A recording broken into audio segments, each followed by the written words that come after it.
السلام علیکم ورحمۃ اللہ وبرکاتہ۔ پیارے دوستو، آج کی اس اہم ویڈیو میں ہم ایک ایسے مسئلے پر بات کرنے جا رہے ہیں جس کے بارے میں سماج میں بہت زیادہ غلط فہمیاں پائی جاتی ہیں۔ اکثر لوگ مذاق میں کہتے ہیں سالی آدھی گھر والی ہوتی ہے، لیکن سوال یہ ہے کہ کیا اسلام میں سچ مچ ایسا کوئی حکم ہے؟ کیا سالی سے رشتہ بنانا جائز ہے؟ کیا کوئی ایسا وقت ہوتا ہے جب سالی حلال ہو جاتی ہے؟ آج ہم ان تمام سوالوں کے جواب قرآن، حدیث اور سنی علماء کی کتابوں کی روشنی میں جانیں گے۔ اسلام میں رشتوں کی اہمیت۔ دوستو، اسلام نے رشتوں کی بہت زیادہ عزت رکھی ہے۔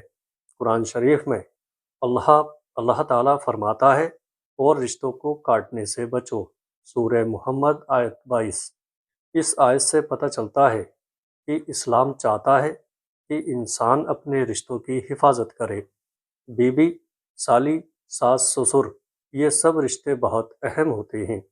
اگر ان رشتوں کی حدیں ٹوٹ جائیں تو پورا پریوار برباد ہو سکتا ہے۔ سالی کا رشتہ کیا ہوتا ہے؟ سب سے پہلے ہمیں یہ سمجھنا ضروری ہے کہ سالی کا رشتہ کیا ہوتا ہے۔ سالی دراصل بیوی کی بہن ہوتی ہے، اس لیے وہ انسان کے لیے غیر محرم ہوتی ہے۔ اس کا مطلب یہ ہے کہ اس سے پردہ کرنا ضروری ہے۔ دوستو، اس کے ساتھ بے وجہ ہنسی مذاق کرنا یا تنہائی میں بیٹھنا اسلامی اخلاق کے خلاف ہے۔ قرآن شریف کا حکم اللہ تبارک و تعالیٰ قرآن میں فرماتا ہے، اور تمہارے لیے حرام ہے کہ تم دو بہنوں کو ایک ساتھ نکاح میں رکھو، سورہ النساء آیت 23۔ اس آیت سے صاف پتہ چلتا ہے کہ اگر کسی آدمی کی بیوی اس کے نکاح میں ہے تو وہ اس کی بہن سے نکاح نہیں کر سکتا۔ اس لیے جب تک بیوی نکاح میں ہے تب تک سالی سے نکاح کرنا حرام ہے۔ حدیث شریف میں کیا آتا ہے؟ حضرت ابو ہریرہ رضی اللہ عنہ سے روایت ہے کہ نبی کریم صلی اللہ تعالیٰ علیہ وسلم نے فرمایا، کسی عورت کو اس کی پھوپھی یا خالہ کے ساتھ ایک نکاح میں جمع مت کرو۔ صحیح بخاری حدیث 5109۔ صحیح مسلم۔ دوستو، علماء فرماتے ہیں کہ اسی اصول کی بنیاد پر دو بہنوں کو بھی ایک ساتھ نکاح میں رکھنا جائز نہیں ہے۔ سالی کب حلال ہو سکتی ہے؟ اب سب سے اہم سوال یہ ہے کہ کیا سالی کبھی حلال ہو سکتی ہے؟ اس کا جواب ہے ہاں، لیکن صرف ایک صورت میں۔ اگر بیوی کا انتقال ہو جائے یا بیوی کو طلاق دے دی جائے تو اس کے بعد اس کی بہن سے نکاح کیا جا سکتا ہے، لیکن اس کے لیے ایک ضروری شرط ہے، عدت کا پورا ہونا ضروری ہے۔ اگر طلاق ہوا ہے تو بیوی کی عدت ختم ہونا ضروری ہے۔ قرآن شریف میں اللہ تعالیٰ فرماتا ہے، طلاق شدہ عورتیں 3 حیض تک انتظار کریں، سورہ البقرہ آیت 228۔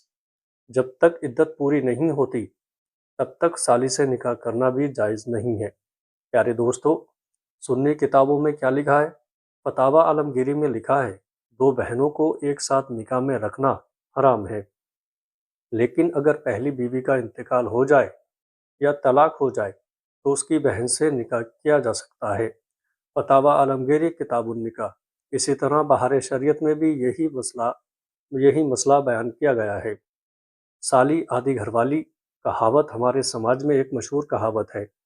سالی آدھی گھر والی ہوتی ہے، لیکن اسلام میں اس کہاوت کی کوئی حقیقت نہیں ہے، یہ صرف مذاق میں کہی جانے والی بات ہے۔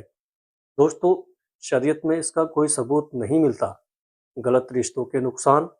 اگر کوئی آدمی اپنی سالی کے ساتھ غلط رشتہ رکھتا ہے تو اس سے کئی نقصان ہوتے ہیں۔ پریوار ٹوٹ سکتا ہے، رشتوں میں نفرت پیدا ہو جاتی ہے، اللہ کی ناراضگی ہوتی ہے۔ اس لیے اسلام نے اس رشتے کو بہت صاف طریقے سے سمجھا دیا ہے۔ نظروں کی حفاظت کا حکم۔ قرآن شریف میں اللہ تبارک و تعالیٰ فرماتا ہے، اے ایمان والوں سے کہہ دو کہ اپنی نظریں نیچی رکھیں، سورہ النور آیت 30۔ اس آیت سے پتہ چلتا ہے کہ مسلمان کو اپنی نظروں اور اپنے دل کی حفاظت کرنی چاہیے۔ نبی کریم صلی اللہ تعالیٰ علیہ وسلم نے فرمایا، جو اللہ اور آخرت کے دن پر ایمان رکھتا ہے اسے چاہیے کہ وہ اچھی بات کہے یا خاموش رہے۔ صحیح بخاری۔ اس لیے مذاق میں بھی ایسے رشتوں کے بارے میں غلط باتیں نہیں کرنی چاہیے۔ دوستو، اس ویڈیو میں ہمیں یہ سیکھ ملتی ہے کہ ثالث رشتہ تبھی حلال ہوتا ہے جب اس سے باقاعدہ نکاح ہو جائے، اور نکاح تبھی ہو سکتا ہے جب پہلی بیوی کا نکاح ختم ہو جائے اور اس کی عدت پوری ہو جائے۔ اللہ ہمیں صحیح سمجھ اور صحیح عمل کی توفیق عطا فرمائے، آمین۔ السلام علیکم ورحمۃ اللہ وبرکاتہ۔